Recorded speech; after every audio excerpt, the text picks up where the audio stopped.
Hmm. Hi guys, I am Vasily, your host, and we're going to be spending a whole hour plus inside of a demonstration for generating variable recolored graphics.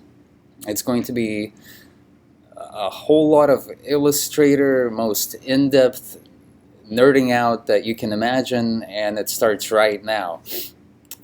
So, using this technique, we'll be able to use Illustrator to colorize and make different colored graphics with different styles, in fact, based on variable data supplied by a spreadsheet. And we're going to be using specially made templates with special Illustrator art objects in them to make them work, as well as several other scripts to help this workflow along. So to get all of the scripts I'm going to mention, you can go to this URL to find my GitHub, and you can get the recolor.jsx script as well as the create command layer script, which will help make the templates for this project. So what we'll be doing is using Illustrator's batch actions to export all of these files, and we're going to be using Illustrator variable feature to get our variable documents driven by its data sets, which are going to be inside of our data CSV file. So let's go over the batch action process really quick. Okay, so when you're doing a batch action in Illustrator and you're not going through a folder of files, you're using your data sets that are populated into the document, the first thing that happens is the data gets populated into all of the variable art objects inside of the document, such as images or texts or visibility and even graphs. So the first thing when a data set cycles is all of the text gets filled out to reflect what's in the data. Now, after that, step 2 is the actual action. Whatever somebody has recorded to be used as a batch action starts playing. So you can do anything that an Illustrator action lets you in this phase. And the third one, the very next step is we're going to be using an insert menu item command to play a custom script in the middle of this action. And after that, the action will stop playing. So that means after the script, you can have any other recorded actions that you wanted to play in your document finish up. And then we go down to the next data set to repeat the whole process over again. And you can see in step number 3, we're going to be using a custom script to recolor all of our art based on the variable data. So the next diagram will show you the process of the recolor.jsx script, which is what you can get from a GitHub URL. And this script works in a specific way. First, what it's got to do is find a layer inside of your Illustrator document that's called command. It's got to be all uppercase, and that's how it knows that inside of here is where there's some instructions. And number 2, it has to acquire the instructions. So what it does there is it goes through all of the items inside of the layer, and it does one of 2 things. If the item is a text frame, it's going to look in the contents of the text frame and find the instruction packet in there to use to recolor the art. Or If it has a note, or if it's an object that's not a text frame, it's going to look for the note in there, and it can find the same instruction packet inside of the note. But it's easier to just keep it all in text because you can see the text when you're looking at your Illustrator document without having to have your attribute notes open or anything like that, and that's the easiest way. So number 3, we have to process the document art. So after it's gone through all of the items inside of the command layer and gotten all the instructions, it's going to go for however many instructions there are through all of the document art and act on it in the following way. First of all, it's going to get the data from text. So based on the instructions that are written in the instruction packet, it's going to find a text frame whose name in the layers panel is going to be the same as the one specified in that instruction, which is the source text line. And then it's going to get the text contents of that text frame. So in other words, if you wanted to color a shape, a certain shape in your document, color red, you'd have to have a text frame which has the color values for that color, or a swatch name, or a graphic style name, and then you'd have to have a special instruction art object inside of the command layer to tell it what to do.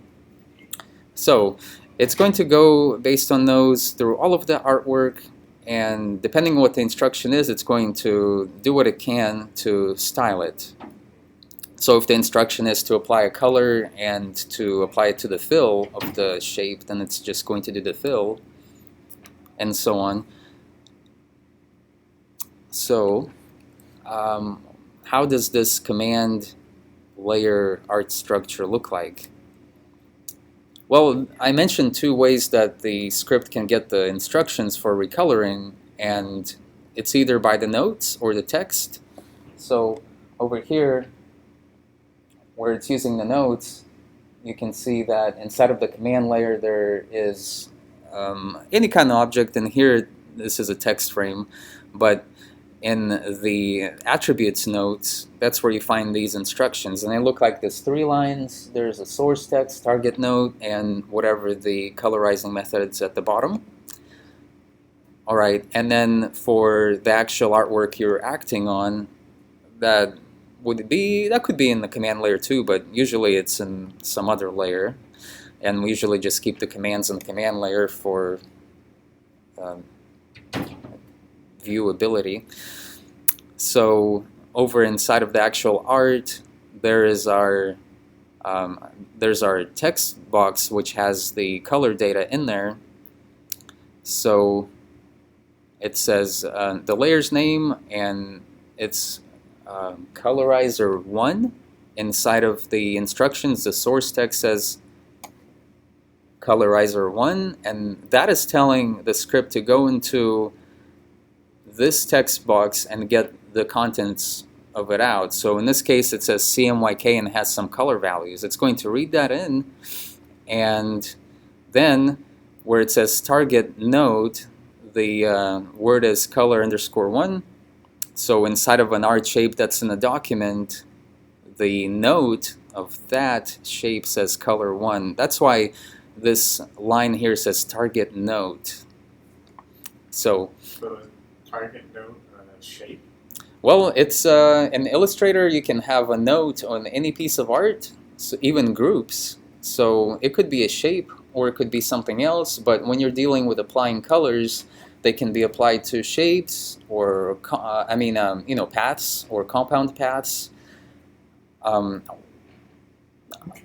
or text.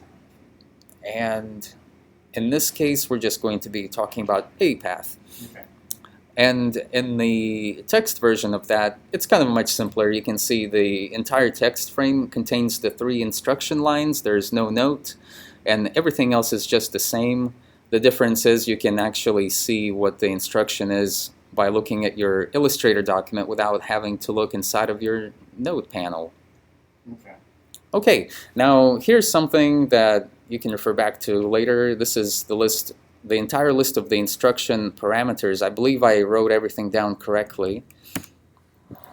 So here's what we have, all of the different variations. We have apply color, which has parameters of fill, stroke, and fill and stroke, and the same thing with apply swatch.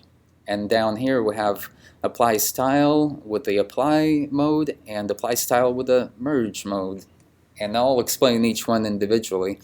Apply color means you're taking color values such as RGB colors or CMYK colors from a text frame, and they can be in hex color format or the format that goes 3 letters RGB, then the open parentheses, then your color values with commas and the close parenthesis, and the same thing with CMYK. And the convention is lowercase. Now the apply swatch, it does kind of the same thing, except for instead of getting color values from your data, it's actually getting your swatch names to apply a certain named swatch to your art. And the difference is, as opposed to color values, which the script makes the color on the fly, the actual swatch has to be in your document first in order for it to be applied. So you'd have to have a way to put all of the swatches into your document before you run the entire batch. Now, the styling, apply style method of colorizing, or styling rather, that will go ahead and do kind of much the same thing as the apply swatch method, except for it's going to grab a graphic style from your existing graphic styles in the document. So you have to have those pre-existing in the document. However, the main difference is that it can be applied to all kind of different art. In fact, it can be applied to groups, which are not art pieces in themselves, but rather a grouping of different art pieces. And whichever graphic style is predefined, you can get any of the powerful Illustrator styling features, which could be quite useful for some workflows, because, you know, as opposed to something like the scribble style or something like a pretty rasterizing, like a drop shadow or something, you can actually have some functional styles which have to do with transforms, rotations, and scaling, and you would be able to use your data to manipulate your art in different ways based on the spreadsheet records. And the possibilities are wide open. For example, the Pathfinder effect can create entire different shapes of art when you're applying it to groups. Okay, so let's break into the demo. Okay, so this is my Illustrator file, and I'm going to open up a basic demo here. Okay, the first one is, I'll open up the recolor sample text version. It's what you've seen in the slide that has the instruction here in the text form. Okay, so in the command layer you can see that it says that it has the one item in there, which is our text frame. It's got the instructions. The source text is colorizer 1. In our layer 1 we have a text frame that's named colorizer 1 in layers. And one big warning about this, something that people are running in over and over, is when you create one of these text boxes, you have to make your contents of the text different than your name, because when you make a new text box, for example, and I just clicked it, it automatically puts in the preview of what's in there. So if I was to type in a name like Colorizer 1, then I would see in my layers it says Colorizer 1. However, that is not the name, so the script would not recognize this as a text frame that's named Colorizer 1, because it just says that in it. So what you have to do is change it to something completely different and just call it placeholder name, and then you'll be able to go here and know that you're actually naming the text frame. If you name the text right there, if you were to like keep the colorizer 1 on where the placeholder is, and then rename it colorizer_1, you think it won't work or it won't go? Well, yes, that's right. So if you have your text saying colorizer1 and then you change its name to the same thing, it actually will not accept your change because it's going to think nothing's changed. So you can think of it as either a bug or a feature. Okay. Yeah, but what it comes down to is you really have to have the inside content different. Otherwise, there's just no way to change it visually with the UI outside of scripting. All right, so now this colorizer 1 has the CMYK values of 0, 100, 10, and 10. Our rectangle, our sole piece of art, in its attributes down here, it has the color 1 in the notes. So one of the first things I had to do was get my recolor.jsx script.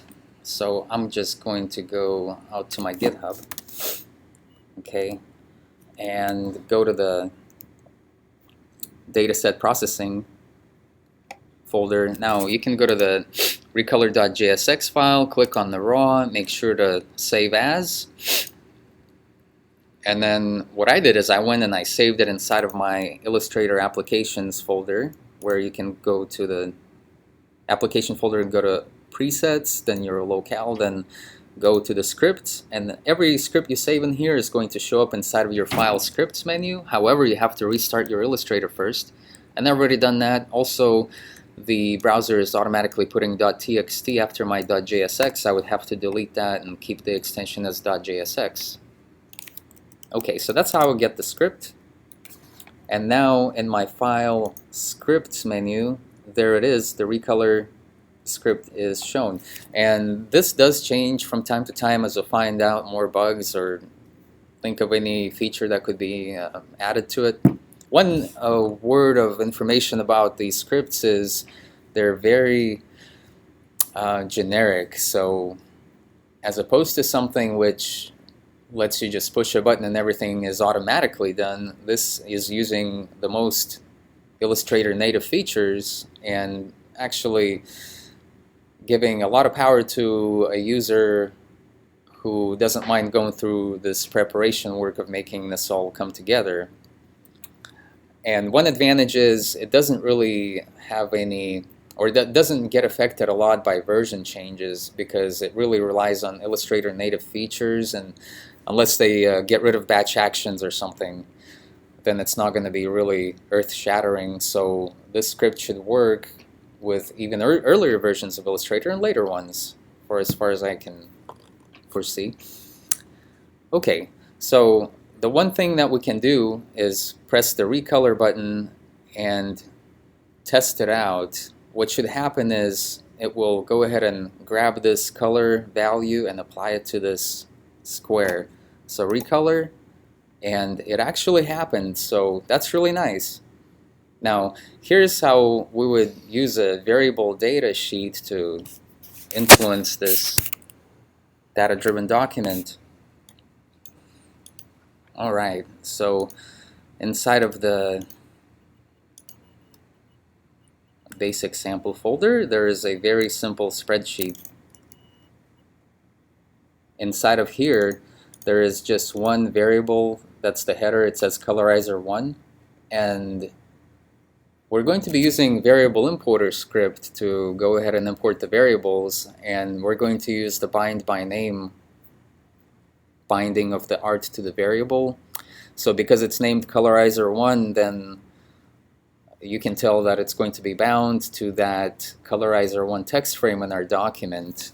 And we have three records here, which are different CMYK values. So let's go ahead and import the data. I'm going to go ahead and call the variable importer script, which you can also get from that GitHub and another folder of it. Okay, so choose the data file. Let's go ahead and choose the data.csv. Okay, I'm going to open it up, and I'm going to start with a default preset. Okay, now with this default preset, my dataset names are generic. They're just the record, then a dash, then an increment, but later we're going to change it with a more advanced demo. My record names for the datasets, these are going to be the dataset names, are just going to be these. Okay, and then just to make sure that I have all of the artwork named with names I expect, I'm going to press the Find Art button, and that gives me a short summary telling me that I did find one text art object that matches with my variable name. Now, import variables, and there you go. I'm going to click OK. And now we have, now this kind of is a buggy little window because it kind of doesn't show the right stuff sometimes. So I closed it, open it back up. Now we get the proper 3 records in the drop down. So some of these things you have to hide and show them again for some reason. Okay, now watch what happens when I cycle to the next data set and so on. This value changes. So you can see what we're doing is we're using the Illustrator variable feature to populate these dummy variable text boxes to hold our color information, and then we're using our script to go in after the fact and apply this instruction right there to color it. So now we're on record 2. This text has changed. If we were to go File, Scripts, Recolor, now it changes the color. Okay, so that's great, and we can use an actual batch to output different formats of this file by using the batch action process. But one really useful action that you can record to make dealing with this workflow a lot faster is the following. We can make a preview action, and here's how. There's an old one that I have here. I'm going to just trash it really quick. And I have the confidence in myself I can recreate it because it's quite easy. I'm going to call this Recolor Preview. Now the first action we'll do will be called Just Recolor. Just Recolor. And you know what? I want to color these guys different, maybe something yellow, so that when I go into button mode, when I'm working with these things, I can easily see which one it is. With a new interface, the button modes got kind of more ambiguous. Okay, so record, and all I'm going to do is go to Insert Menu Item, and they're fixing this in the upcoming version of Illustrator, but we're going to be selecting the recolor script. You can actually just, without activating it, find the menu item by using the find. Now it's found it, and press OK. Now in this version right now, is it 2017, I believe that when you save the action, then if you restart the Illustrator, of course it won't show the recolor script in there anymore, because there's some bug that unless you show this thing and you go here and reveal this, it's not going to recognize it when you restart Illustrator. But the common remedy for that was, until they fix it, which they promised that they already have, is you would just restart Illustrator, you would show this thing right there, then you would go to the Actions panel, go to Reload Actions, and find wherever you saved your previous one. And when it comes back, because you showed this before, it's going to populate it correctly. And anyways, so I can now stop that action and make a new one. So what we just did is simply make an action that plays the script, and it doesn't do much, but it already saves us from going to here and going to here every time. Now all we got to do is just click here and then click there, or go into button mode and click it. Okay, the next one in line is we're going to say cycle next. So cycle next. Now when you have several data sets, just 2 in your document, you can record this one, and once you recorded it, it will be good for all time. Okay, so I'm gonna say record, and then I'm gonna switch to my variables. I'm gonna press the next button.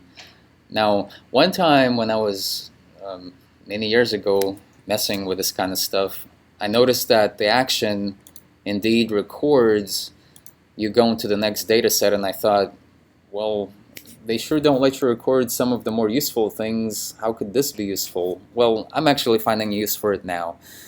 Okay, and then let's go ahead and insert the menu item again, recolor, find, and put it in there. So in cycle next, what we did is we went variables next data set and then recolor. Okay, we can stop that, make a new one, and we're going to call cycle prev. Same yellow color, record. Now this time, of course, I'm going to go back one like that, and we're going to find the same menu item. I kind of don't trust dragging this and duplicating it because I've had plenty of crashes like that before, so I'm just being cautious. And it's been unstable. It's sometimes unstable for me. I've seen some inconsistencies. It's weird. Right. Okay, so we finished this one, and I already have saved this, but usually I would go ahead and immediately save my action set so that whenever there's an Illustrator crash, I don't have to do this again.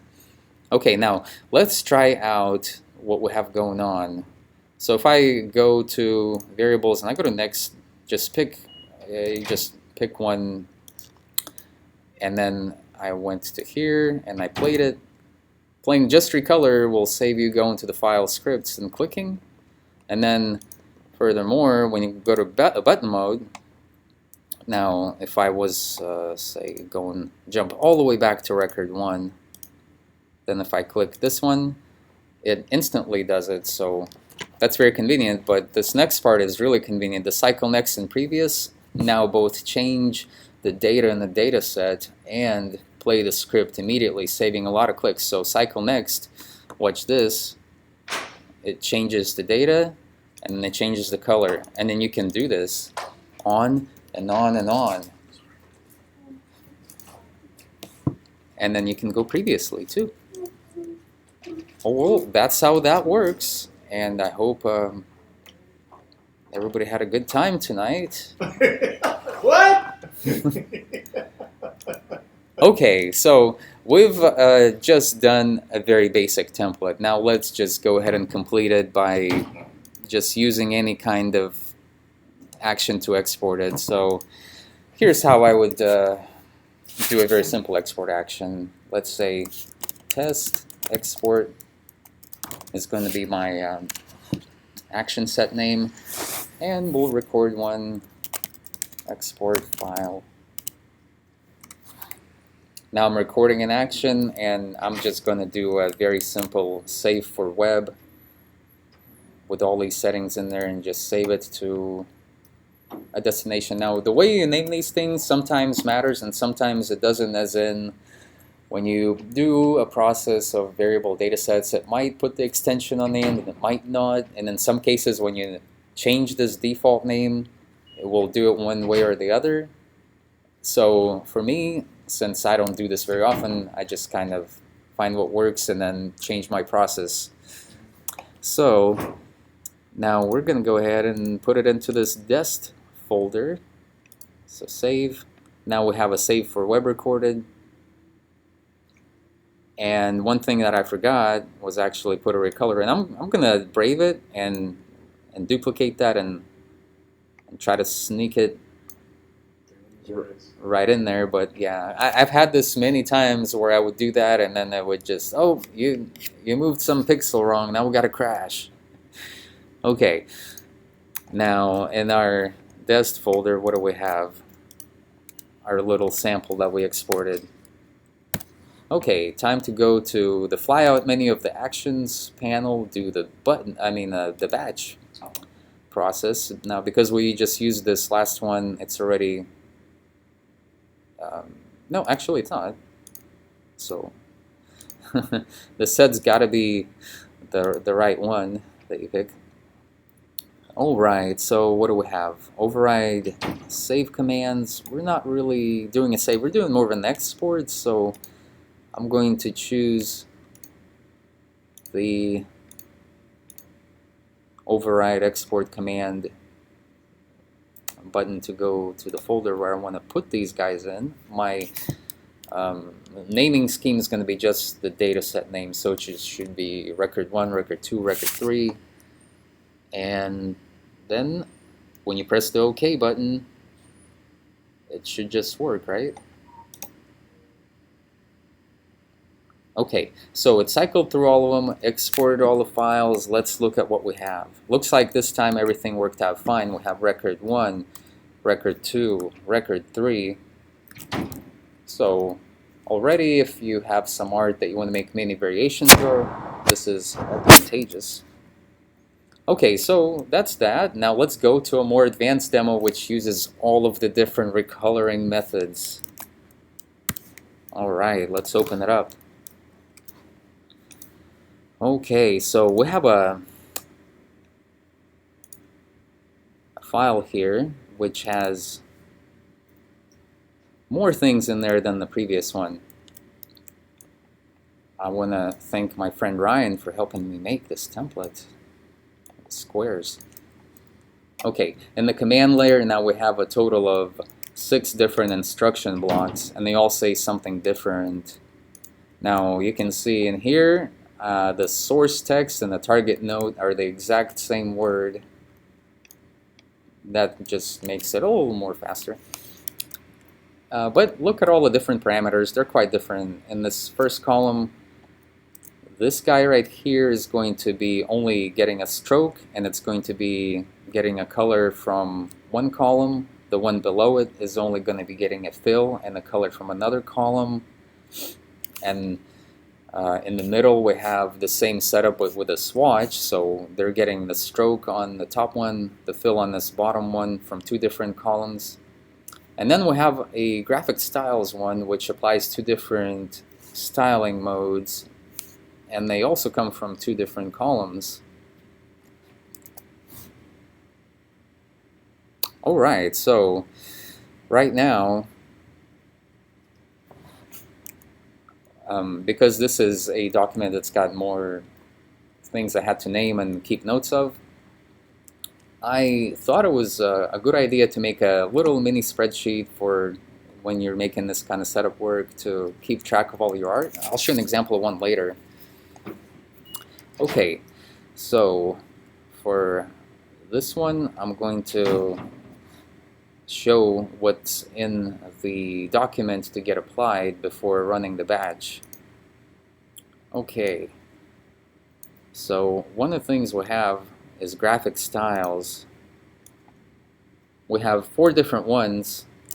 Graphic style 4, 1, 2, and 3. There's also a non-graphic style, and I just simply made it by putting a group together that held nothing but an unfilled and an unstroked path, and just creating a new graphic style from it, which creates a blank graphic style that doesn't have anything in it, basically.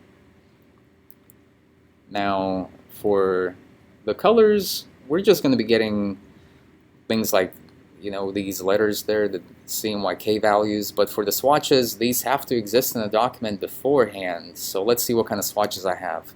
And I have all different kinds. Having this list view helps you see the names of them as opposed to here. So for this kind of work, I usually keep it in list.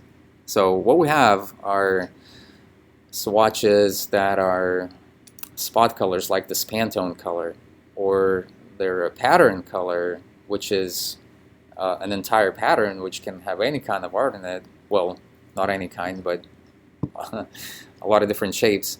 And then we have gradients. So you can apply gradients on fills or strokes, patterns, or spot colors. So there you go. Now let's go ahead and import the data. Let's go to the variable. Oh, actually,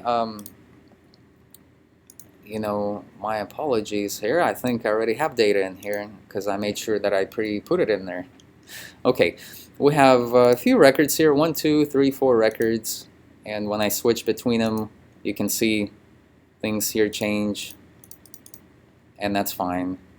Now let's go ahead and use our button mode to cycle through these and see what they look like. let's just go to our first record and then do just recolor. Alright, so what happened here? We got all the things styled as they needed to be. There's actually a non-swatch. The non with the two open and closing brackets and the capital N is going to be our default Illustrator none swatch, which comes with every document and can't be deleted, and if it's deleted then it causes very bad errors, so don't delete it. But we can count on it on being in every document, so therefore I made a feature in this recolor.jsx script is no matter whether it's the swatch or the color application method, if you put the word none in there with a correct spelling and correct brackets around it, it's going to just put the none right there on whatever it is. So okay, let's cycle next. Alright, so what's happening here? Now we have a gradient applied, we have a Pantone applied. Now pay attention to these graphic styles. They're getting the same style, but one of them is in apply mode and one of them is in the merge. And as I go through these, what's happened is that we applied extra graphic styles on this particular square and not that one. When I go to this one's appearance, only graphic style 1's highlighted, and in the appearance of it, you can see this is what the graphic style is. It's a fill of a certain color, then we have an offset path which goes a minus direction to inset it a little bit, and it's got some rounded corners. Okay, now when I click on this one, now it actually doesn't have anything highlighted in the graphic styles, and it doesn't have any name of a graphic style inside of the appearance panel. It's kind of like if you have multiple selections and you have the question mark pop up inside of a swatch display. So kind of same thing. One important thing I learned is that when you apply new graphic styles with merging, which is the same thing as option clicking and clicking on one of these graphic styles in the panel here, is the fills, they get added below, and you have to watch out for that to make sure that whatever effect you're going for is going to be the right thing. In my case, I wanted to basically have a pyramid appear, so my goal was to start with graphic style 1 and it will grow on top and on top. However, since it doesn't really work that way and goes on the bottom and on the bottom, I had to make my graphic styles and apply them in an order which would be what I would like. So aside from having different fills and different graphic looking effects, you can actually have cumulative transforms and things which, based on your spreadsheet, will rotate or do something and behave in a different way.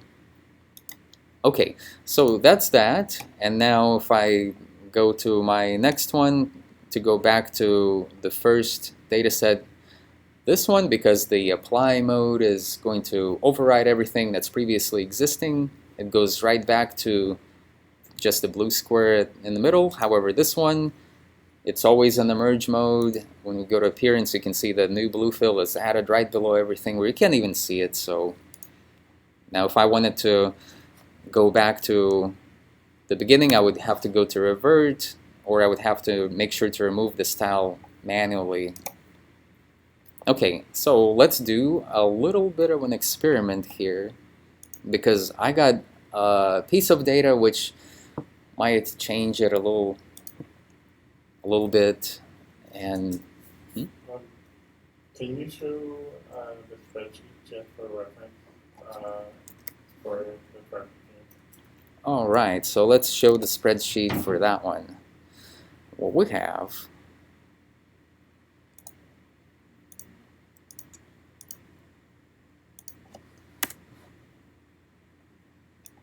is a spreadsheet that looks like this.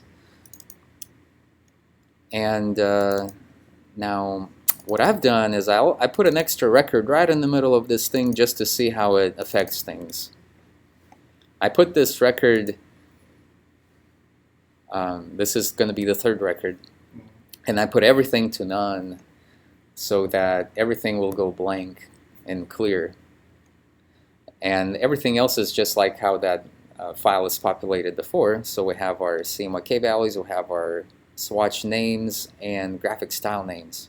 And you can see the graphic styles go from number 4 back to number 1. So 4 is kind of like a fix-all if it's all messy?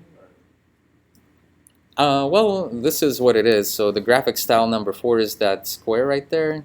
And when you apply it, it creates the smallest square in the middle. And then all other ones, they create a square of a little different higher offset. Okay. But when you apply this one first, and you apply these other ones, I'm going to option click on this one, you can see that it gets added automatically behind, which is kind of counterintuitive because I expected them to be added in front. And of course, when manually doing this, it's pretty easy to put something in front. You just drag it above it like that.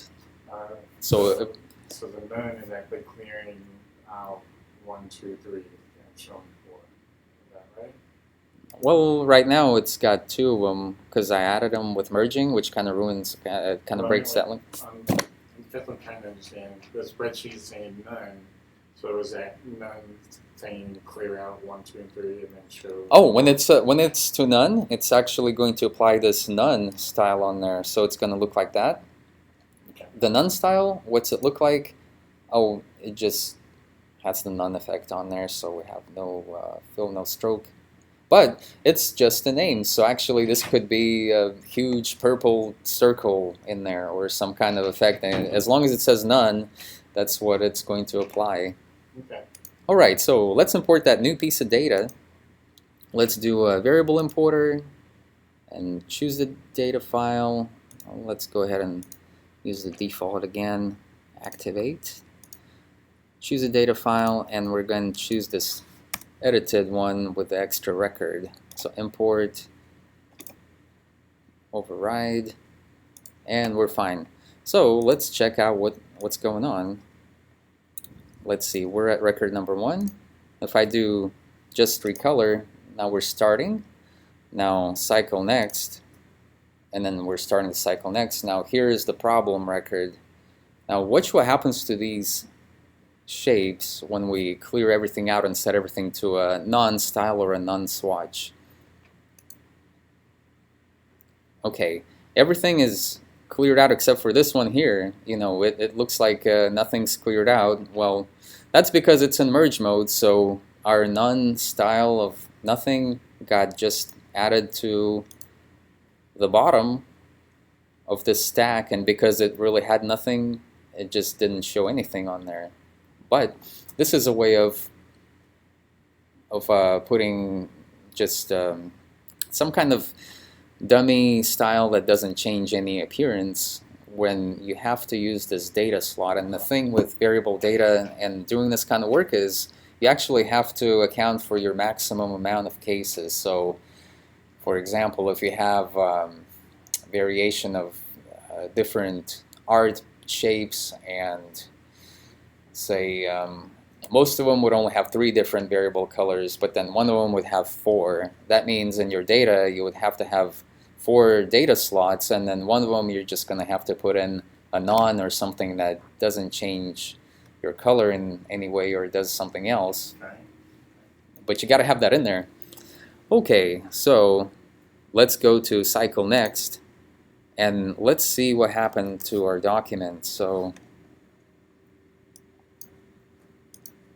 in here we can tell that the major difference is when it erased the strokes by clearing them out with a none swatch, when they come back at a default thickness of less than whatever it was before. So that's something to keep in mind, because all the next ones, they're still going to be as skinny. Okay, so that's that. But one of the things that I had to do was actually do some preparation so this thing works at all. And what I had to do was make sure that all of my assets that I need for this particular file are in my file, because I'm using graphic styles, I'm using named swatches. They have to all exist in the document. So what I made sure to do was create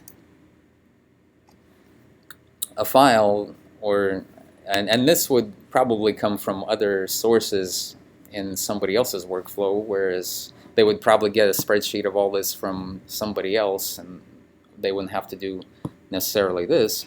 But I wanted to make sure and have all of the colors I wanted to use out on display.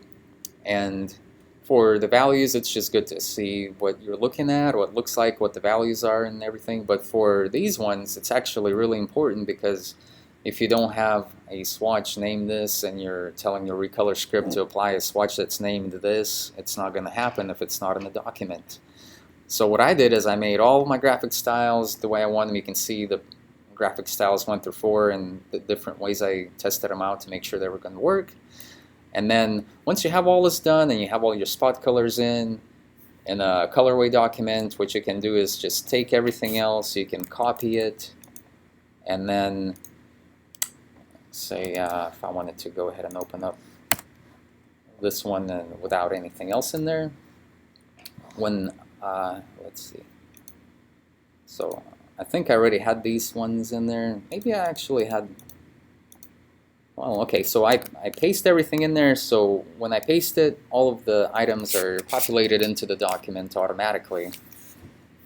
And that's nice. All I have to do is hit the delete, but I know all of these ones I'm using in my variable data are inside the document.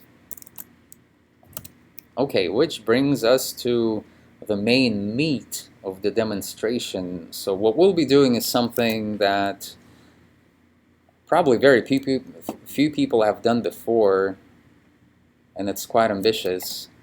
But we'll be doing recolored and restyled patterns on a consumer product flat technical image. And we'll be making many variations of this. So one thing to know, and I'll just go ahead and open up our template for this guy.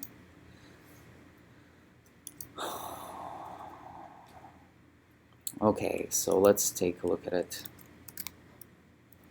Alright, this is my product image that I'm working with. And it looks very simple on the outside, but it took a little while to prepare, and it uses some very unique techniques to make things show up. Now, what you'll see is that there's a pattern here that fills this whole space, and it's made with colors that kind of go along with the color scheme here. So let's dig in and see what's going on. Well, what we have is a whole bunch of stuff, but let me hide the color area 1 right down here, and then you'll start to notice what's going on. We have several different layers of groups, and they're labeled like this: pattern layer 1 group. And there's 4 of them, so if I was to copy this one over and make a new document, just a new document where I can paste this and examine it without the other art in there. So I paste it in, and it takes a while. Now you'll see that it's got, looks like nothing's there, but it's actually one layer of this pattern, and it's all one color. So what is going on? Well, this is what I call the inversion group colorizing technique, and it's got to do with this particular art structure. So the advantage of this one is that you can have a pattern, and you can have a pattern swatch, and you can change that out, but you can also have a color swatch, and you can change that out. And when you change the color right there, which is just this shape, and any shapes in this whole structure are the same exact shape, one on top of the other, and I believe there's 3. So the very bottom one inside of this group is the actual color layer, and you change that, and it will change the color of your pattern.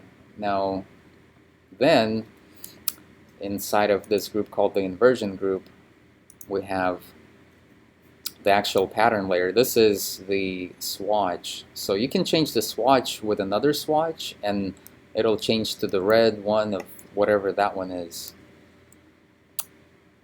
but it only works with certain ones. So let's see what it does with this foliage. Well, it works with that one, I guess. It's pretty good. Let's change it back to dinos.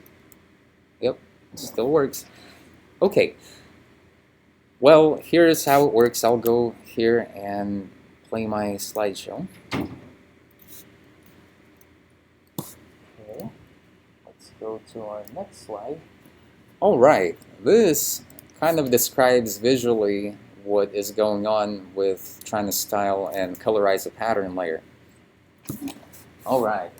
So, as I was saying at the bottom, we have just a color shape that's inside of this whole group. And it has the notes inside of its attributes, which will tell the recolor script to recolor it. And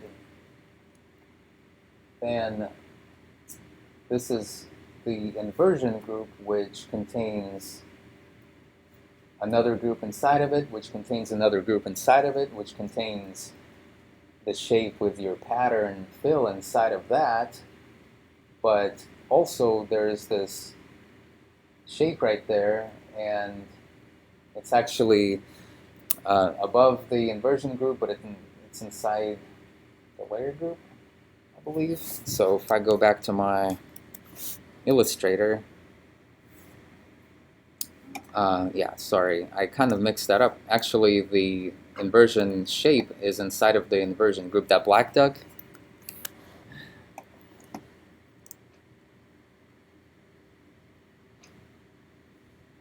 Okay, so that black duck's inside of this inversion group, and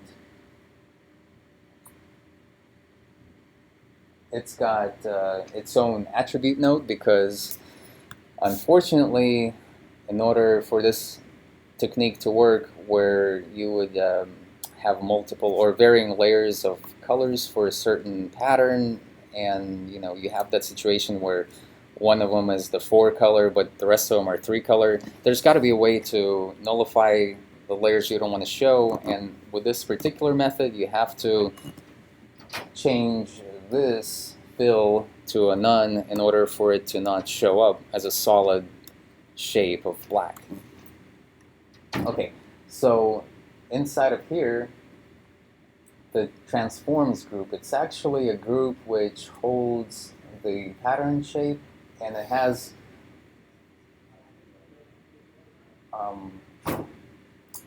the appearance which has rasterize effect in it and outline object right below it. And on there we can put an optional transform effect later. And inside of the vector group, which contains that, there is just one appearance item, which is a black fill.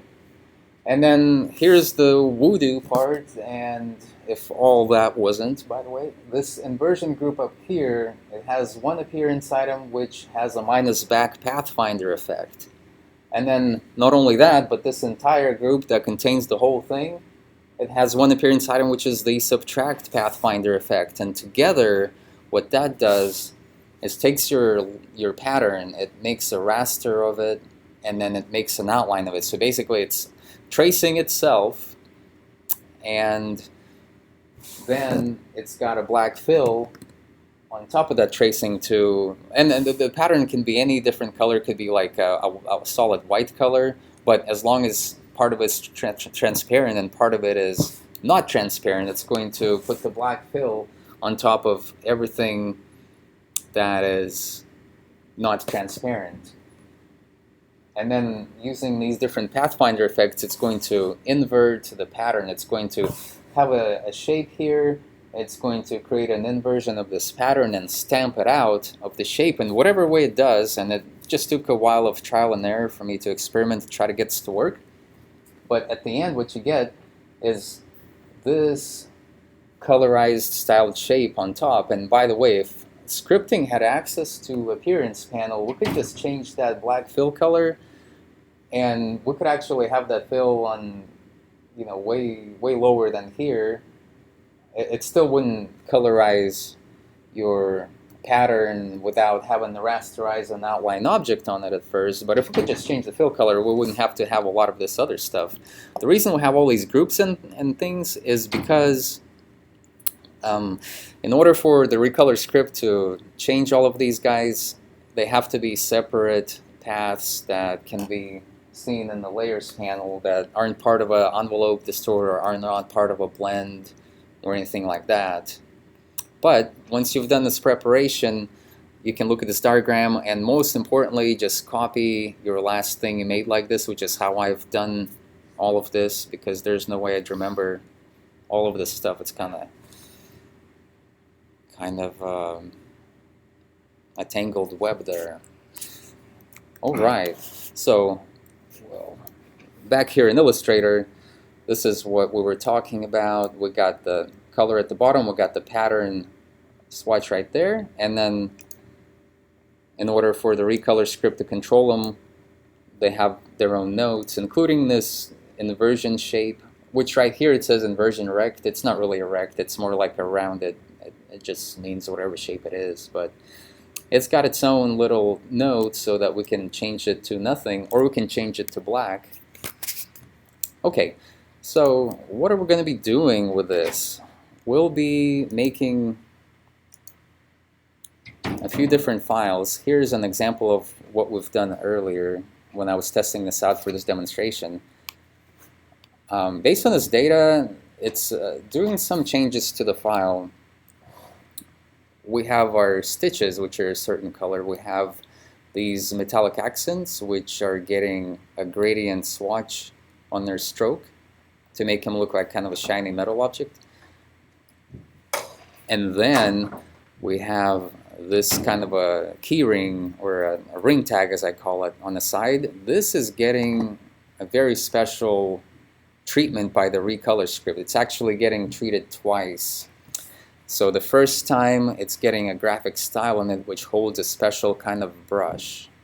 And the second time it's getting its own color, because this brush comes in 3 layers and each one of them gets their own color to go with the color scheme. So here's one iteration, here's another one.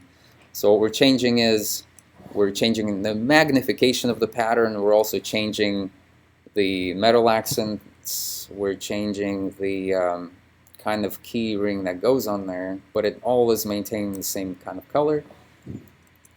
Then we're doing it with another color and the same deal. We're doing it with another color scheme, another colorway, and the same thing. And then we're doing it many times over with a whole different pattern. So here's one with circles and dots, and here it is. Now, not all of them are going to be perfect because I just put in some data in here. So in this case, the handle and the stitch color is exactly the same, and really you'd have 2 different kind of maybe stitch colors for this kind of thing, but for this demonstration I just kept everything one color. So let's see how it goes. Here's what I had to do in order to keep all of my things consistent and workable. So I'm going to close that. What I had to do is go through this file, this art document when I made it, and get all of the notes from everywhere that are going to be affected by the recoloring script. And I knew that in order for it to make sense to me, I had to put it into a spreadsheet format. And when I did that, I realized that there's actually, I don't know, 30 different places where there's variable text that changes the variable color in some place. So that's a bunch. And so I knew that it would be really helpful if I made a script that helps me make the command layer and all of this stuff in there. So I'll show you that in just a second. Alright, so what I had to do was make a new CSV spreadsheet, and I call this a color mapping design table. So there are some columns which we'll need for a script to automatically generate our instructions, but the first one is the target note, and that's literally what I did, is go through the document, look at all the different shapes that are going to be colorized or styled, and I took their notes and I put them into a column, because each one of these are going to be affected by a recoloring instruction in different ways. And then the source text name, that's where it's going to come from. Now for me, I used all the same words, so it doesn't really matter. As far as, I mean, of course it does matter. They have to be stated explicitly, but I did just really copy one of these. However, there is something different between these columns. Now, what we have in our source text name for these guys between 18 and 20 is ring tag layer 1 style, ring tag layer 2 style. Over here though, we have ring tag layer 1, ring tag layer 2. There's no underscore style under there. In fact, you can see it's repeated. It's actually, all of these guys are repeated twice in here.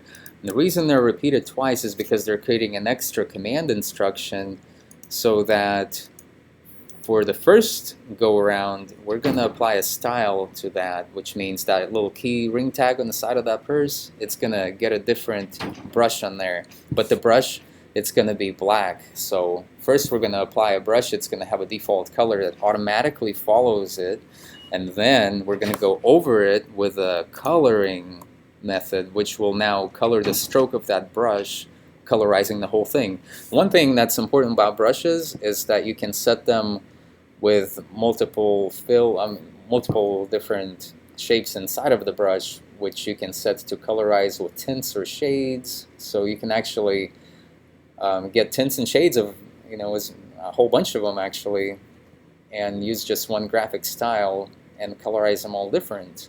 Would you, so basically what you just said, you would add, can you add in that spreadsheet like a thickness of line, thickness of stroke? Actually, you cannot with the recolor script just change your stroke width with your data. However, and not saying that in the future there won't be edits or anything. It depends what people will want to do with this thing, but we've got to keep it as generic. I'd like to keep it as generic as possible to reach all the users, and actually ones who are either wanting to do this themselves and do this kind of preparation, and they kind of get a nerd satisfaction from doing something like that, or they'll just see what's possible and they'll come after me to get a custom script for their organization or themselves to use.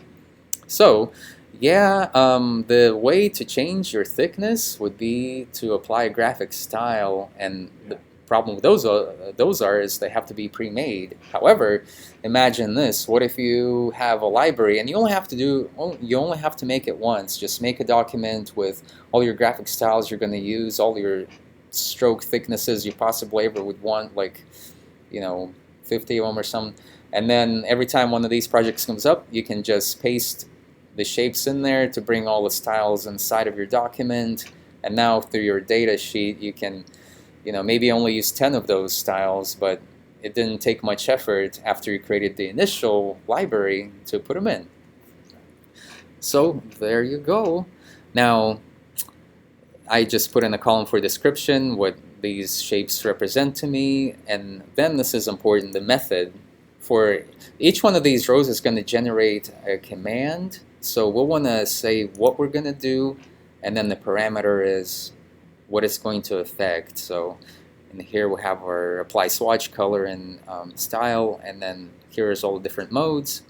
And these other columns, they're not really necessary. The ones in the red are necessary for a generation script to help us out with this job. Alright, so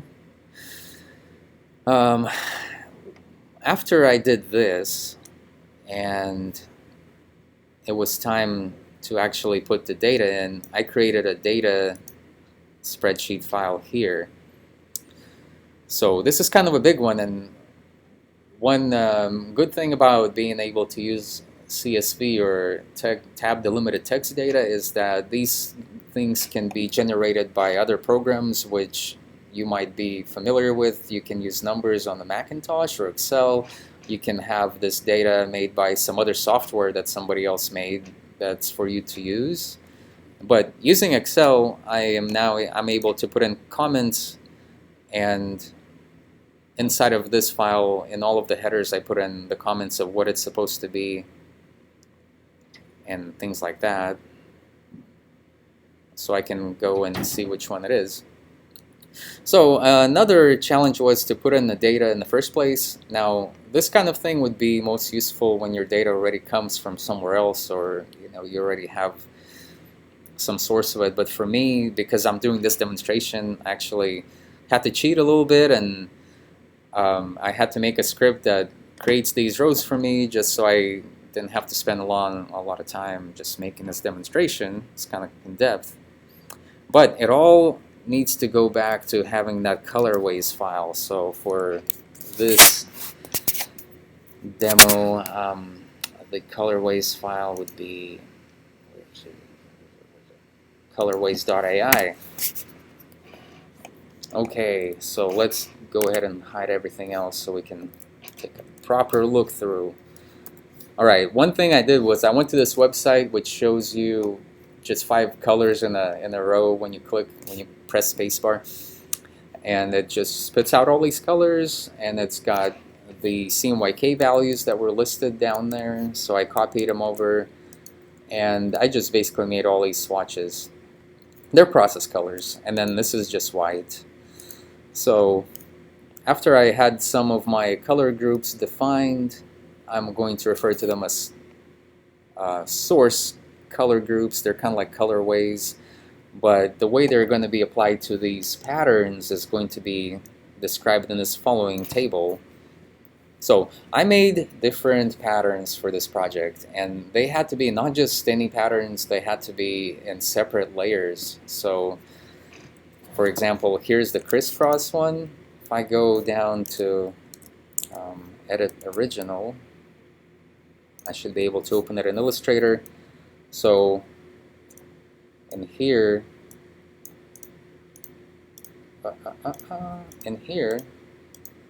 there were just, first of all, I downloaded this pattern off the internet, and then I dissected it and I remade it so that I could have a pattern for this place quickly.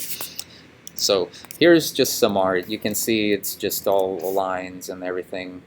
Once I had that, I would drag this into the swatches, which will automatically make a pattern of just that layer. So I had to take their layer and expand it, make all the different layers out of it. So for example, that's just one color, then this is another, then this is another. Did you have to, when you were showing earlier, the pattern for larger and smaller, is that done here as well? Is that done elsewhere with the scale? Well, that's the amazing part about this whole thing, is that in fact I only had to make these at one size, and the scaling is handled by graphic styles. Awesome. So that means for those people who are into surface patterns and fashion stuff, everything like that, yeah, you can actually make different magnifications and rotations of patterns on different shapes. So this could be quite powerful for those kind of workflows. So you just need to make one pattern and, okay. That's right. So, but it's actually one pattern. It's actually 3 different patterns, because each one of these guys now that I am showing, they're actually a pattern swatch. That's one single layer. So that's what lets us style all the different patterns with different colors for each layer. Okay, so I'm going to close that down. So what I did was I made these rows and these columns. Now referring back to this first, there's going to be the background, there's going to be the handle area, and I mean, somebody with an actual workflow, an actual industry that does this would probably have a much more defined way of getting this information. But for me, I just blurted out some colorways here and put them to work. Okay, so I went ahead and I did one of those, and then I applied, or I just put any number of these swatches here into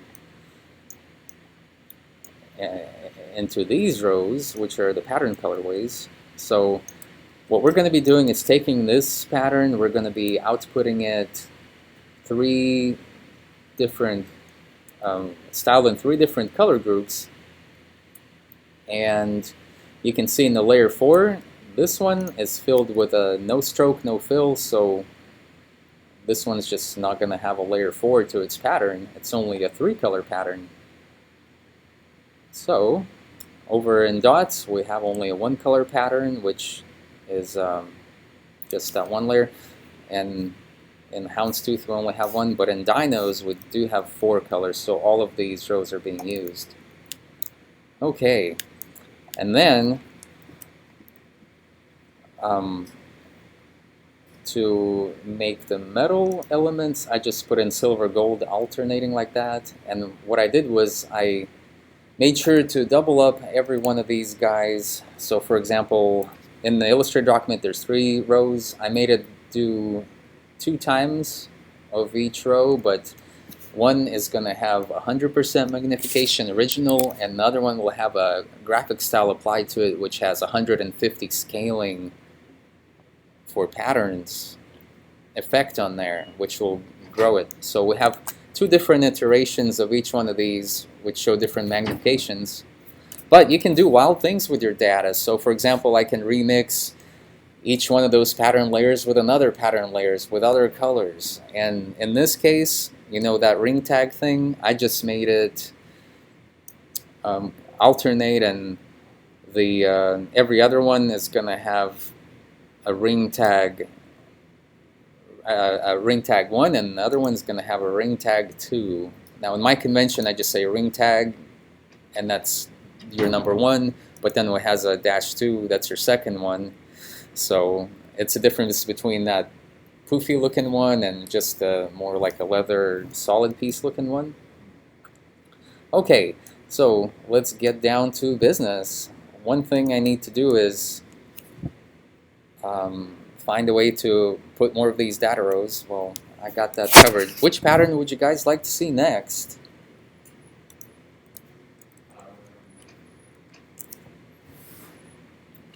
Let's go with the Houndstooth. Okay, great. Great. Good choice, sir. Good choice. Alright, I'm gonna really quickly run a special script I had to do for just that to get the data, copy the data. Now I'm gonna paste in the data starting over here, and that pastes in all of my stuff. Okay, and I'm gonna just copy these previous guys and put them over here. So now we get the silver gold accents all. Alright, so you know what? I'm kind of debating, maybe I'm gonna just save this file as a new file so I can make changes to it. Changes such as, I could get rid of my previous tests actually if I want to. Okay, so take this and take that, and I'll just delete those. Okay, and I'm gonna save it and continue. Alright. Now, when I was making this, it did take a while to make sure that even any of this worked. One thing I'd like to bring your attention to is how these patterns are colorized. Now, I mentioned that it's using a rasterize effect and an outline object effect. And what that's doing is tracing, using Illustrator's tracing to get you a vector shape from a raster shape. And unfortunately, you can't just put a new fill on the pattern. And I guess one reason it wouldn't work is because patterns can be all different colors, and how's it going to know what's what and whatever? So you have to rasterize it, turn it back into a vector object via the effects and appearance on the fly, and then you can apply these colors to it. But what happens to the pattern when it's rasterized? And what happens is you can lose some resolution, and it's not really that good with its tracing, the more detail we have. So let's zoom in here. Now you can tell that the rasterization, we're zooming in pretty far, but it's got these jagged edges. And what's worse is, you may not know this, but I actually have the rasterize effect on these guys. Let's see. I think it's over in this documents in this group. No, actually I got it on the actual pattern swatch. That's before I figured that transforms didn't work on something it's there and I have to change it around a little bit. Anyhow, the rasterize effect is blown up to a 1200 ppi, so that it's really, really good resolution, but it takes a long time to apply, but it's gonna be okay for you to look at and actually not, it won't look too offensive. Now consider it at 72 ppi. Now you can see there's a big change. Look what happened. This entire shape was totally messed up at 72. And then if we just go down to what you'd think is good, just 300 on this particular highly detailed pattern, look what happens. So that happens. But on other patterns, it's not so bad. So if your pattern was only polka dots, they wouldn't be nearly as affected as bad. And of course, the less resolution you have, the faster your output will be. So actually, this was one I was working on, and the latest one I ended up with was this one over here, populated. So as my last test was, this was the very last guy. So let's go ahead and import our new pattern and see how we do. So variable importer, this time I'm going to use the preset that I made for one reason. Okay, choose a data file, and this time we're going to go to our new data, which I saved as single product data-1.csv, which only has our new records I put in. So open it up. We have a lot of stuff. It's all text though, and it should all be found, no problem. Alright, so to make sure, by the way, the reason I'm using this preset is because I had saved this naming convention into this variable data project. First of all, I put the increment so that will order your files from 1 to last in sequential order, so when you're seeing them in Windows Explorer or Finder, they're going to be not alphabetically sorted. And then I have a dash as a separator. Then I have the pattern name, which in my variable document, all of these things are meant to change those text boxes so they could affect the color. I only have two of them that aren't for that purpose, the pattern name and the colorway name. They're actually this text there which says pattern, it says dot circles. That's the name of the pattern that's taken from the spreadsheet. So in my fields 3 and 4, we're putting in the pattern name and the colorway name in there, in the actual file name. Then another dash, and it only has 6 fields, so these are going to be kind of concatenated together, not really separated. So in field 6, we have the iteration, which is yet another field which isn't used for any recoloring. It's just over here, and it's just saying 1 or 2 or 1 or 2. So for this data, it really represents it's 100% magnification, and at the other one, it's at 100. So you know that if your file ends with a -2, it's always going to be that 150 magnification file. That's just something you can do with this variable data stuff. So when you test the names, here's how they're going to come out. We have houndstooth with a color group 2, 1 and 2, color group 5, 1 and 2, color group 3, 1 and 2. Alright, so now all I have to do is just import it. Import it. So it contains 29 total variables. That's a lot, but I want to import it. Okay, so now nothing's changed, so let's press just the recolor button. Press it. Now because it's at 1200 ppi for several layers, it takes a while to, you see all those scroll bars and stuff. But we just did it. Let's go to cycle to next. Let's see what happens.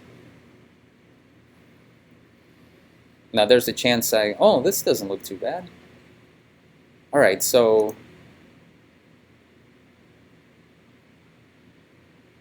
it's working pretty well. Okay, so let's do a real batch with this guy and see how well our batching will perform. Okay, I think it's over inside of my recolor export actions, and I think we're saving AI files instead of exporting, so I'm gonna choose. Oh, alright, so I already have some files in there. Let's just make a new folder for a new destination. And we're going to press OK. We're going to be saving it as a dataset name. And what it's going to do is output you editable AI files. And that means if somebody wanted to change one particular one, they would have a completely editable vector file that's just the same as this file. And that is quite powerful, especially, you know, if somebody wanted to change these later. Okay, so let's press OK. And let's hope it works.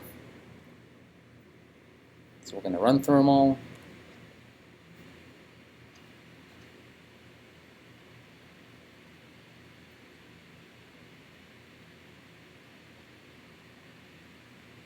Okay, now even though it's saying rasterizing artwork and everything, one thing to keep in mind is that's actually in just the effect. So when you open up the resulting Illustrator file, that effect, you know, you can change it up, and underneath it all it's still going to be that pattern swatch and just the color fill, so it's totally non-destructive. Actually kind of like this last one.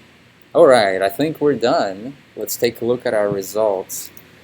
Dest 2. Okay, we have beautiful AI files. So right here, right there. So you can see the magnification changes. You can see this key ring totally changes. Same thing here and same thing there. Some of the things are kind of goofy. I guess it's a little different color, and it's kind of creating that little that kind of anti-aliasing artifact there. And here it's much better because the colors are totally different. Okay, great. So one thing that I forgot to mention is that I was talking about creating the color mapping spreadsheet file. So we're actually making a spreadsheet to help us with a workflow that works with other spreadsheets and so on and so forth. So to get that list of commands and list of text variables easy, what we're going to do is get to this color mapping design file, like so, and I, on that, at that same GitHub link, have the create command layer script, and here's how it works. Create command layer, I'm going to press it, and it's going to say choose a CSV file. So that's where that file comes into play, color mapping design CSV. What the script is going to look for is these required columns. You've got to have the target node, got to be spelled exactly like this with spaces and everything. So I'm going to say OK. Now, it already made the command layer, and now it's asking, do you want to make recoloring variable text layer? And what it's going to do is, based on this file, the source text name thing, it's just going to create a text box that's going to be your text variable, but it's going to automatically name it for you based on this spreadsheet, so you don't have to go rename it by yourself or worry about that whole placeholder text and making sure your name is sticking problem. So I'm going to say yes, create it. And what do we have? First, it made the command layer, which has all of our commands, which is really great. It's just taking information from these columns and making those 3 lines appear. So that made our work a little faster. So it kind of looks like you can't see it's very bunched up, but if I go ahead and I drag, so I want to make sure that the topmost one here is going to be at the top. So if I drag this one at the top, select them all, make sure they're all selected like that, and go to my align, and just click on the top one to make it the key object, and I got to make sure that my group selection, the V, is on. Now I can go distribute spacing and make sure that they all look like I can read them. And this one is so, you know, I can change their font size and everything, but this one's so big that it's taking a couple of columns here to do that. But you can see that all of your instructions are here automatically generated. So that's some work off your plate. And if you think about this, you know, there's nothing stopping another software from automatically making all of these guys. and then running the recolor thing afterwards. And even you could have some kind of instant previews going on, kind of like you can import a single record and change it and show it with one action sort of thing. All right, and then our recoloring variable text over here. So kind of same thing. Want to choose the one that's not the topmost one. So here's where they're shorter. They're kind of hard to see. Okay, make that the key. Okay, so what happens now is when I either paste these into my document, or I would have been in my document already and I clicked that and made those, that already takes up so much, takes a lot of work off your plate right there. Okay, well, that pretty much does it for recoloring and magnifying and everything. Now, how about we go for the gold and we do the 4-color dinos one? Let's do it. Hmm? Let's do it. Let's do it? Okay, cool. Now, notice this houndstooth pattern. You know, you don't really have to do a lot of tracing. It's mostly straight lines, but yet, you know, it's got these little bits. At such a small magnification, though, because when you zoom out, they look just pristine. Okay, so let's go ahead and go back to our colorways file and tackle this monster. So the dinos pattern is the one that has 4 colors on it, and let's see how it's going to treat us. Okay, I'm going to use my special script for this just to get my work out of the way. Okay. Alright, I'm going to just go to here and paste, which will paste right over everything, and save it as another, let's just say, 2 dinos only. Save the CSV. Okay, back in Illustrator, let's go to the purse file. Okay, so variable importer, choose the data file, and we're going to choose the dinos. Import the variables. Okay, no need to cycle data sets or anything. Well, I don't know. If we just do it again, would it work just as well? I'm going to say make a new destination folder, dest3. Okay, now we're going to let it rip. So you notice how we did a lot of, and then, you know, I spent like days on this. I spent a bunch of time preparing the template. Once you're done with this kind of a tedious setup, then you can run these things all day long and make very rich. You know, somebody would have to spend hours just changing each shape if they wanted to create many views like this quickly. And then, of course, there are editable Illustrator files that we're saving, so they can be further manipulated by scripting, or you can make web elements from them and their vector, all kind of great advantages. Plus, they can maintain, you know, extra data with the shapes that are... Okay, let's just go. Oh boy. Oh no.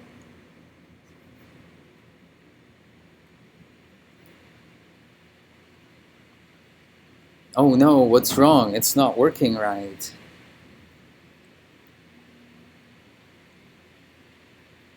So something is...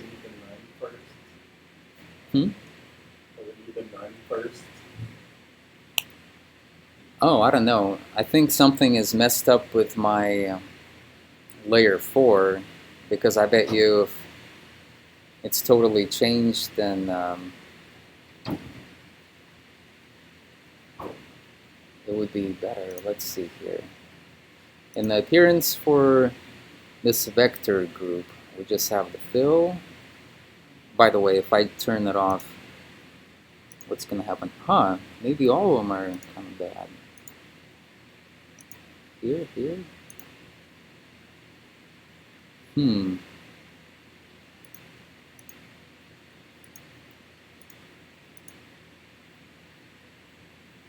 And then this one didn't even do it for some reason.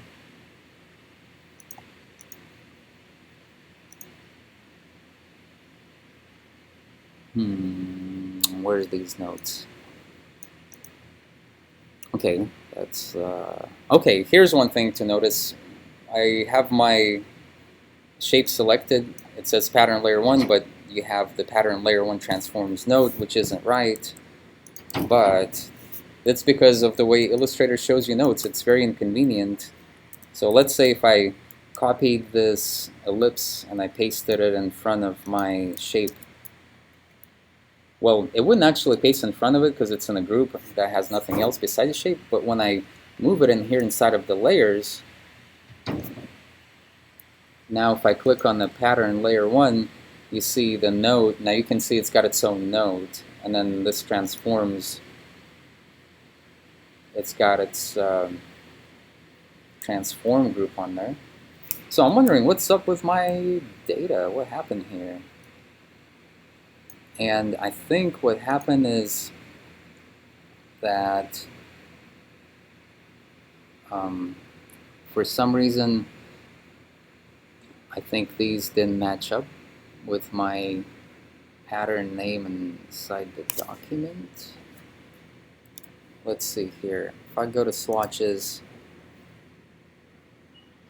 so what I have a problem with is that the name here, it says dinos-1, and my data said none of that. So where it says dinos, okay, so you know, whatever. Let's go back to here and just make sure to revert.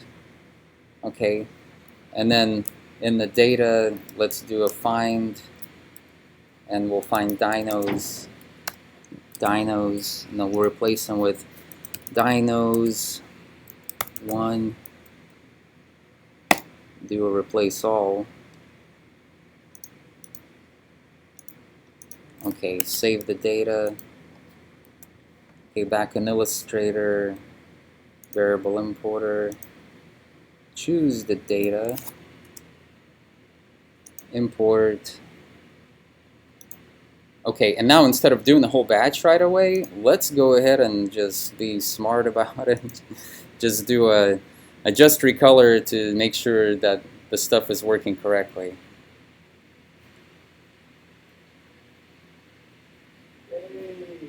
Now that we know and we have confidence working correctly with the layer 4 now being activated, now we can do the batch. So would that type be blocked in translation? Oh, it's just so the way I made these guys is back in the colorways file. I had to get this presentation ready in a hurry because I take just very long to figure out. Well, basically what it did is when I select this whole thing and I run my special script to get the data from here just for this demonstration, it takes the pattern name from this text box, and what happened was I didn't have, you know, I forgot that I named it dinos-1, so really this name should have been dinos-1. Okay, and then let's finish out the demonstration with a good solid batch to cancel out the last failed batch that was failed.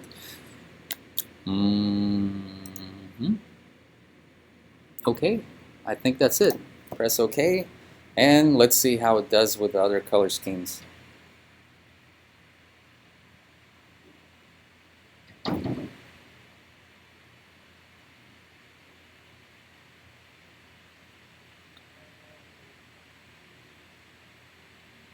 So the dinos pattern is the most intense one because it's got the most shapes and everything, and it's got the most detail, so it's taking longer for it to do that. Now, my next demonstration that I'd like to do would actually do the same thing, but in a different way. It actually would be using multiple products. So besides a purse, you would make variable collections of catalog pages, and they could be different products that are, you know, say belts or shoes. But instead of using styled colored patterns like this is, because this is kind of exploring what pattern you'd like to use by just producing different magnifications and different colors of a certain pattern.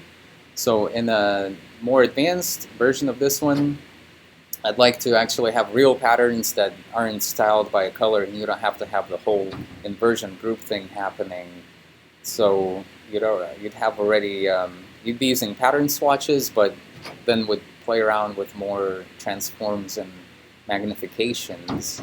So we'll see how many views this one might get. Is there, I know that your pattern is coming from one file, right? Well, it's actually coming from 3 different pattern swatches, or 4, depending on how many layers of color each of your patterns has. So if I wanted to say I want one of those dinosaurs to go away, how and replace it with a kitty cat, what would be the workflow for that? If that's off topic too much, then don't worry about it. I'm just kind of curious.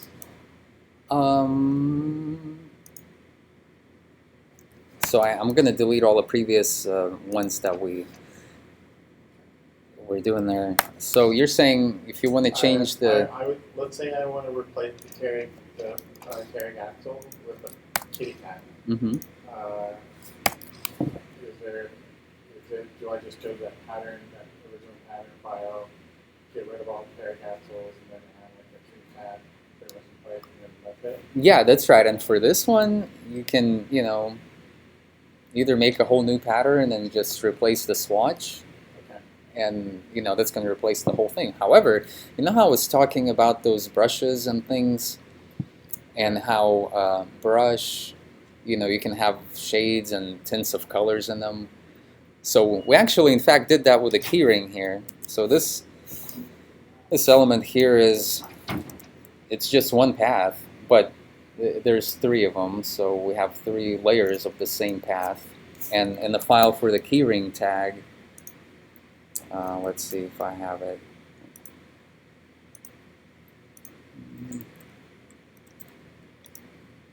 Okay, brushes, the ring tag. So here's our first one. So what I did is, first of all, I drew it, kind of put it in an arbitrary spot, which kind of screwed it up because I had to make sure it matches up perfect. But all of these guys are just one line. So what I did was I drew them as shapes, and then they're just solid black. And then I just made new art brushes from them, which are colorized by tints. And now in the other file, in the product file, this guy is just being colorized. So say, hey, you have a question, sir? So you're saying that's multiple art brushes? Yeah, I mean it's multiple. It's 3 different art brushes.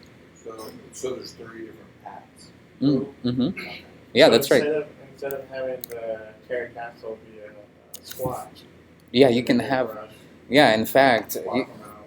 that's right. And you can imagine just having a bunch of, like an area, and you have a bunch of paths in there that are all different animals or something.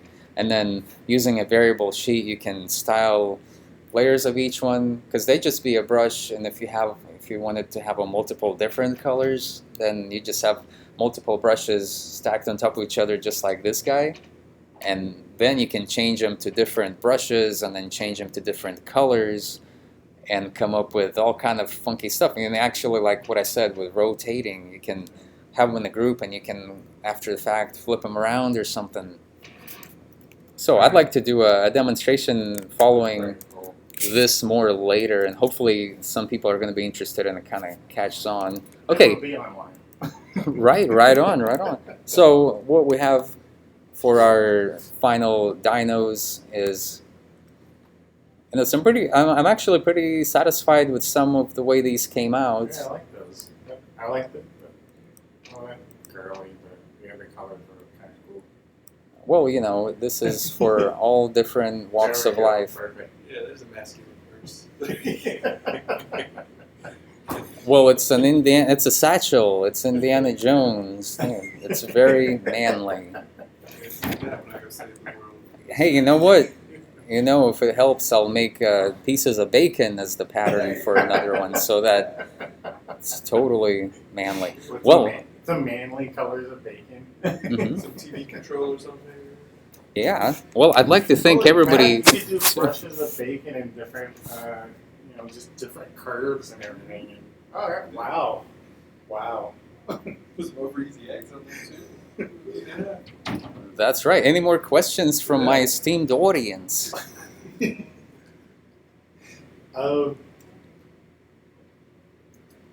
can't think of any at the time. That kind of makes me wonder about the brushes themselves. The line, I guess you probably can't alter like like right now you have that, for that tag, you got that arc going. You can't really alter that arc to go like a different way.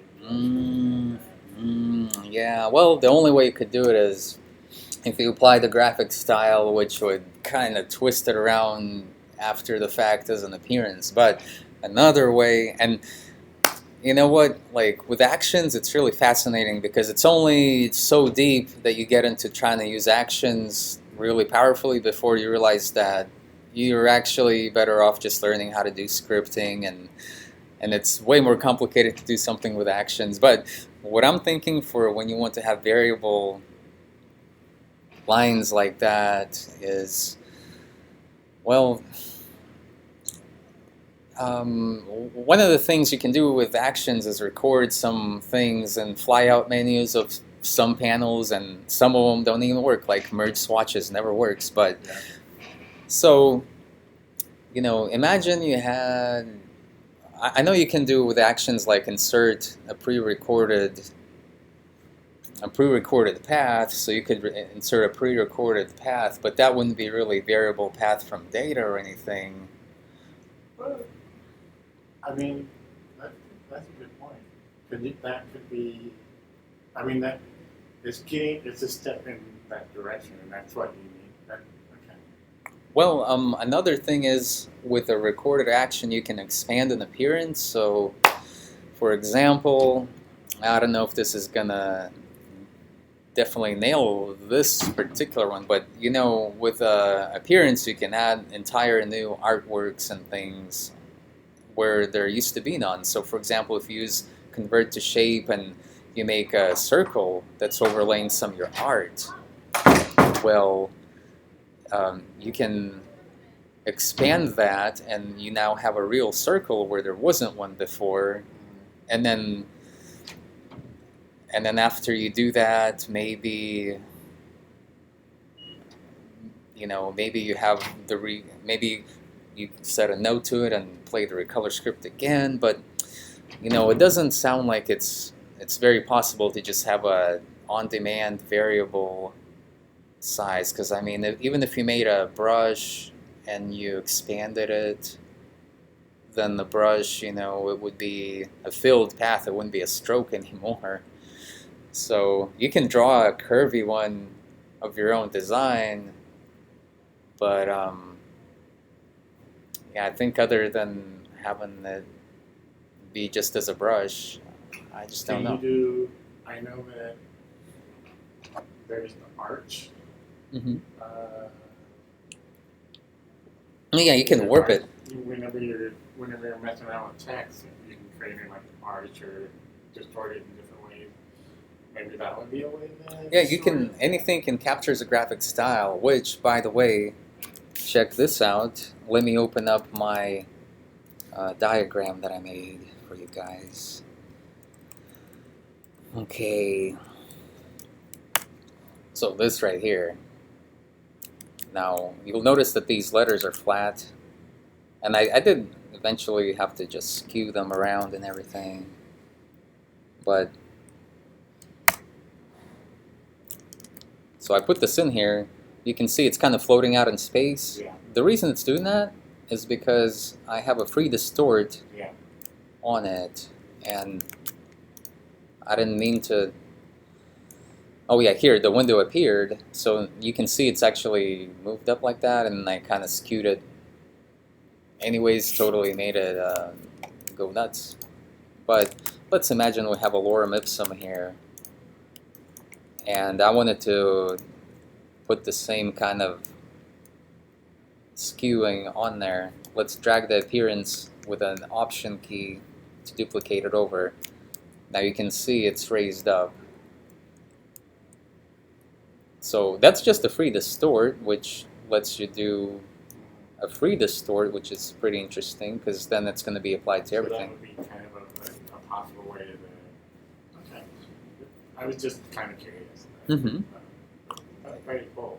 Yeah, and think about using free distort on something that you want to put into perspective or something. Can you make a mesh with a shape? Well, a mesh with a shape. That's actions too, because scripting can't get into things that are inside of a blend or an envelope distort or something like that. Yeah.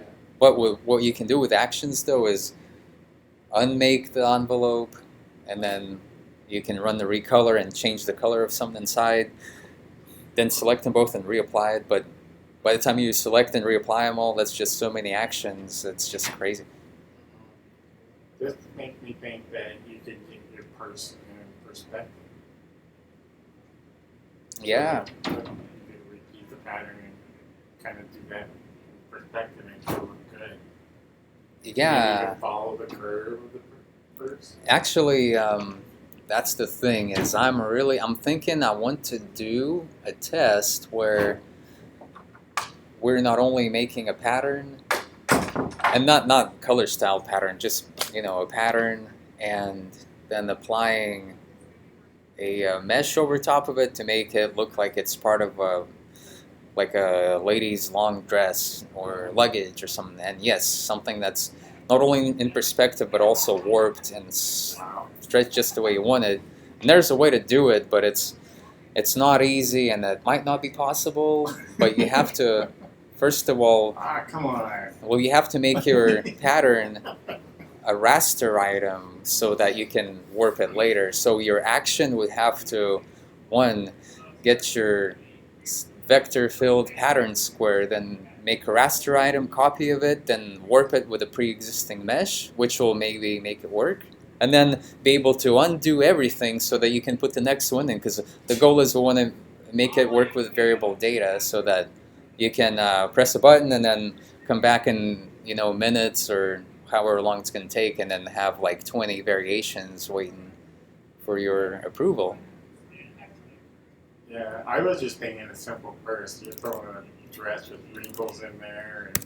And Oh yeah, and nothing. By the way, nothing would have to be super complicated. One thing you have to realize is with Illustrator and the scripting, it does go through all of the objects in the file. So that means if you have something and it's using vector distress or just a lot of paths, then the recolor script's going to slow it way down because it's got to go through every little spec in the document, even groups, even paths inside of a compound path. That's just the way it's making, very generic. That's just the way it's made, and so you have to use this judiciously. 60,000 points. Yes. Well, thank you for nerding out with me, and I hope you enjoyed my presentation.